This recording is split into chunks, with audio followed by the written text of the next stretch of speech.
dito. Isa lang ang drawer. Sino magsusulat nito? Oh, lahat naman dito kaibigan ko. Wala akong di kaibigan. Nung di ko lang kaibigan, di ko kilala. Wala nga naman. Sino nagsulat nito? Diyos ko po. Wala naman ibang drawer dito, kundi ito. Nung tinignan ko lang. Sige guys, part 2 to kasi na ulit. Yung kabila. Diyos ko. Anong gagawin ko?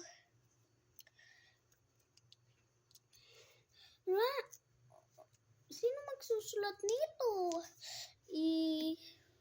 Sorry, we not friend. We not. Sorry pa talaga. Tapon ko na nga lang to.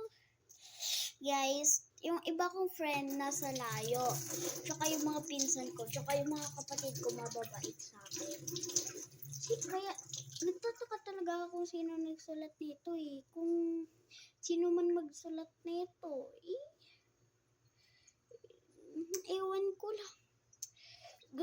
Gusto ko siyang sirain, pero ipapaalam ko pa sa mga nag-search nito kung galing. So, okay. Bye guys.